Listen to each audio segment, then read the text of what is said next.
Brangus broliai ir seserys Kristuje, manau šiandienos psalmės priegiesmis nuostabiai išreiškia Advento prasmę. Štai mūsų Dievas ateis galingas.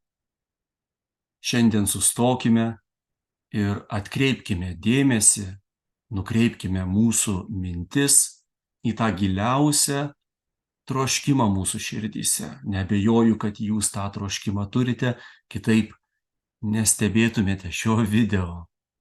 Tas troškimas yra, kad Dievo galybė pasireikštų mūsų gyvenime.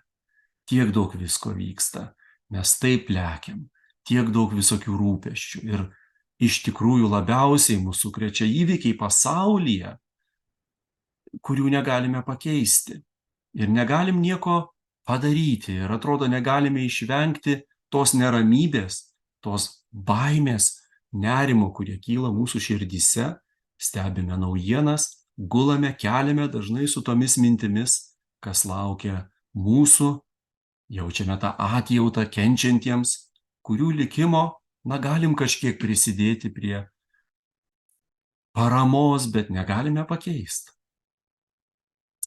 Taigi prisiminkime Dievo galybę, pakeiskime mūsų nerimą, mūsų baimę, maldą. Atneškime Viešpaties akivaizdon tai, kas mūsų širdyje yra. Čia glūdi galinga paslaptis. Taip, mano gyvenimas labai trumpas. Taip, ačiū Dievui už tą dovaną vėl iš naujo tą pamatyti. Esame trapūs, esame pakviesti į šį pasaulį labai trumpam laikui, kaip taip pat šiandienos Izaijo pranašo žodžiai primena mums, žmonės visi kaip žolė. Greit nuvysta. Bet Dievo žodis išlieka per amžius. Tad gera prisiminti savo silpnumą. Baisu gyventi silpnam, apsimetant, kad esi galingas.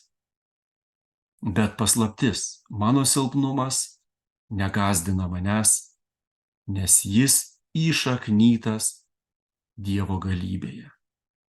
Mano nerimas nesugriauna manęs ir negriauna kitų, jei įšaknyju jį Dievo galybėje. Nėra nieko galingiau šiame pasaulyje už Dievo žodį, už Dievo meilę, už patį Dievą.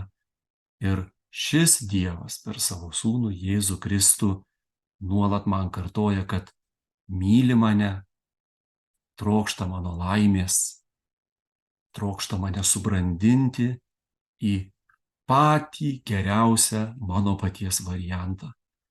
Tad ačiū Dieve tau už šią Advento kelionę, ačiū Viešpatie, kad primeni mums apie savo galybę, ateik galingai pasaulyje, ateik galingai bažnyčioje, ateik galingai mano širdyje.